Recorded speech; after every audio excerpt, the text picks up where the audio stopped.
Hello, Year 6. Welcome to another week of our home learning. Big read on Monday the 1st of February, second month of 2021. It's already starting to whiz by. So let's have a look at a bit of a starter activity to give you something to get your mind onto reading right from the beginning in a nice and simplistic, short, snappy way. So you'll start today and we're moving on to chapter 7, which is why I asked you to read the last of chapter 6 on Friday of last week. What I'd like you to think about is in this very first paragraph, certainly in the first bit, it says that Elliot's mum always says something. We've got it just here. When one door closes, another one opens. Now, this is quite a well-known sort of phrase, expression, saying.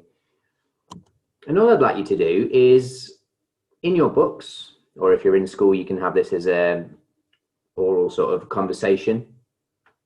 All I'd like you to do is write down what you think that expression means, what that phrase means, please. When one door closes, another one opens. It's one of those sort of, it's almost hyperbole. Not quite, because it's not exaggerating something, but it's not really happening. So it's sort of a metaphor, sort of hyperbole, just one of those sayings and expressions. So I'd like you to write down what you think that expression means, please. Pause the video whilst you do that, then start the video up again once it's done. Speak to you again in a moment.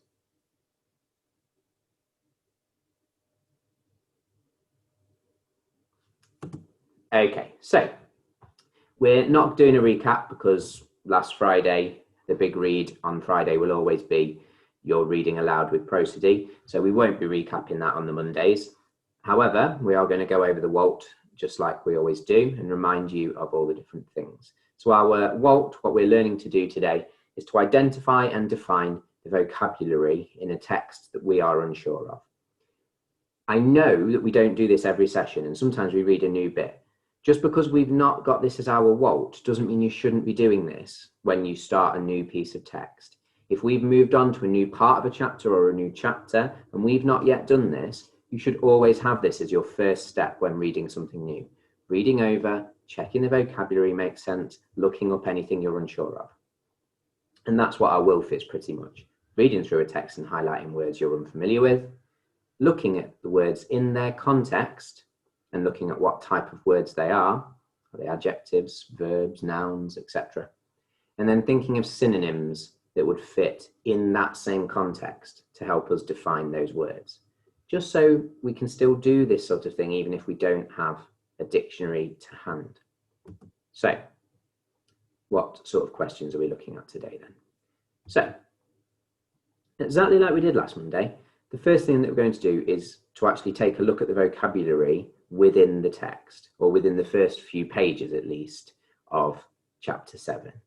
And the process is no different. It will always be this process. We start by identifying the words we're unfamiliar with, reading them in their context, thinking of a suitable synonym for those words, and then if we need to, using a dictionary to help us define them, but we might be able to do it just from the first 3 steps without a dictionary. So let's do exactly that then. We're going to do that together on this first page. So let's take that first step, reading over it and identifying words we're unfamiliar with. So I'm going to read this first page out loud. I'm not going to read that final sentence because it doesn't finish on page 67, but I'll read the rest. Elliot's mum always said that when one door closes, another one opens. Unfortunately, Josie's wisdom didn't apply on this occasion. When Elliot threw himself and Virgo into the hole, he'd had no time to worry about what lay beneath the heelstone. He quickly found that it wasn't a hole at all. It was a set of stone steps, and he tumbled down every hard one. 2 things prevented him from fracturing every bone in his body. Firstly, there was only 5 steps. Secondly, his fall was broken by a soft landing. So, we've read over it. We now need to identify any words we're unfamiliar with. This will be different for every single one of you. Some of you might be more unfamiliar with more words. Some of you will be unfamiliar with less. That's just part of being individual and everyone being different. So, I've gone over the ones that I think you might be unfamiliar with. I don't think there's many. Prevented. is one that I think you might be a little unfamiliar with. So, as I've said, the only word that really stands out to me as being trickier is the word prevented. So, looking at it in context, and thinking about the word itself and its word structure, let's think about what it could mean. Now, I'm going to do that in the opposite order to the way I've written them there. I'm going to look at the word first. Now, prevented. Immediately, my brain says to me, ed on the end. Is that an ed suffix, or is that just part of the word? If it's an ed suffix, that's suggesting that it's been written in the past tense, and I know, because of my knowledge of words, word class and word formation, I know that if it's got an ed suffix making it past tense, the type of word that shows tense is a verb. So that's saying to me that that must be a verb. Two things prevented him, so it's doing something. If it's a doing word, and if it's preventing him from fracturing every bone in his body, is that, well, and we assume he hasn't fractured every bone in his body because there was only 5 steps and he landed on something soft. So is it maybe stopping him? So would that work? Would the word, I can't say stopping because that's present tense. So I'd have to say stopped, past tense, like prevented would appear to be. So I'm going to try that word and see if that fits. Two things stopped him from fracturing every bone in his body. It works, it makes sense. So that's probably going to be a good shout as what the definition might be.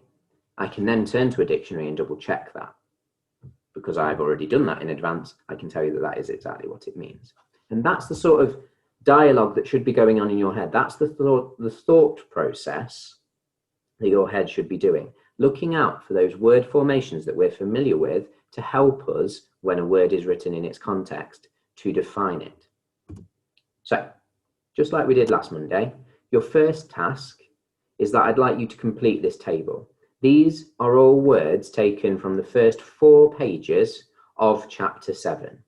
So if I'd been doing it from the first page, which I haven't because we've talked that through together, it would say word, prevented, synonym, stopped, meaning to stop something happening. You can't use the word itself in the meaning, but you can use the synonym in the meaning. That's absolutely fine. So, clobbered, immovable, scowling, mustard, conceded, looming, hesitantly, faltering, and dazed. I'd like you please to find synonyms for all those words, find meanings for all those words. I'd like you to try and do it using the context in the book. So the first thing you should be doing is reading the first 4 pages of chapter 7, finding those words, and then using the context to try and get these answers. If you're struggling, that's when you turn to a dictionary. You don't go dictionary straight away. Try and use the context first.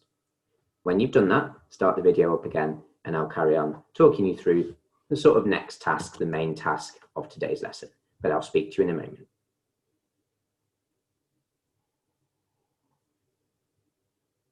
Okay, so just like last week again, what we're going to be doing, and I'll just move myself slightly out of the way, there we go, so you can see the question. We're going to be doing 3 different challenge of questions, but each time you choose which one you want to do. You do not need to do all 3 that are on the screen at the minute. You would choose one of the colours, and that would be your question 1. And then on question 2, you would choose one of the colours, and that would be your question 2. So I'm going to model you what the answers should look like in a moment, but I want you to have a go at them first yourself. You've got 3 questions to choose from for page 68. Either what word is used to describe how Elliot got rid of the dirt in his mouth? We have to leave, Virgo whispered. What word suggests that Virgo is scared in this sentence? And then finally, which word suggests that Elliot struggled to get up in the highlighted paragraph? And I've highlighted it for you there. So that's your first question to have a go at. I will then model for you what I would want these answers to look like. Have a go at writing that down though, or if you're in school having a discussion about it, and then I'll show you what a model answer to those questions should look like. I'll then give you the questions for you to be having a go at for your main task at home, but I'll speak to you again in a moment.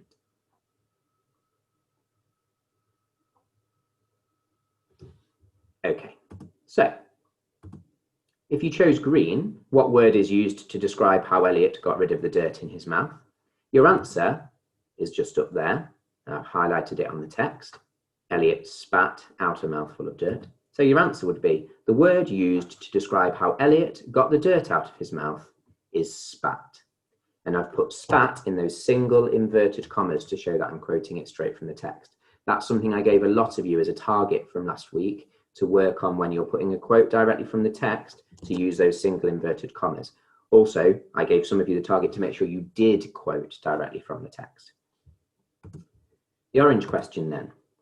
So, we have to leave, Virgo whispered. What word suggests that Virgo is scared in this sentence? So I've put, as my model answer, the word whispered suggests that Virgo is scared, as she clearly doesn't want to be heard. And remember, as you can see in both those questions, I'm still using my commas for clauses. Just because it's an answer doesn't mean we suddenly forget our grammar rules. So make sure you're getting those right. That would be a model answer to that question. And finally, the red question. Which word suggests that Elliot struggled to get up in the highlighted paragraph? Well, for me, the word hauling makes it clear that Elliot was struggling to get up, as it is usually used in reference to really heavy items, and therefore makes it sound as though it was difficult. So straight away there, you can see that the red answers, I'm expecting those to be in a bit more detail, finding the words, but explaining them, giving almost a definition of words and explaining why that shows certain things. That's why it's the red challenge. That's why it's the harder of the challenges. So your answers should be in a little bit more detail to show that you're giving that a little more thought. That's why it's the red challenge, you see. So what I'm going to do now is I'm going to go to each page and I'm going to show you the questions. What you should be doing is you should be pausing the video, turning to your paper copy of the text, which was in your packs. The answers will be on the page that is shown on this video's screen. You should then be answering those questions in full sentences, just like I've modelled. You then be playing the video again, answering the questions, and so on, repeating that pattern. Okay, I think you get the idea. We've done this enough now. So, question 2 for green, question 2 for orange, and question 2 for red. So, what I'd like you to do is now pause the video and have a go at answering your choice of challenge of those questions, please. Speak to you again in a moment once you've played the video.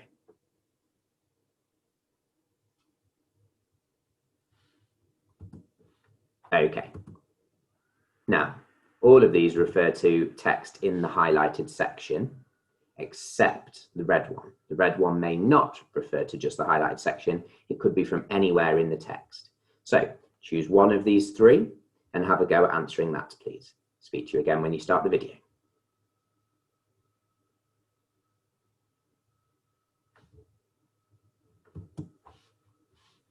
Okay, fourth and final question. It's only 4 today and then an extension for those of you that want the extension. So pause the video, have a go at answering the question that you're choosing for your challenge. And then you need to play the video one last time to see what the extension is. I'll speak to you when you do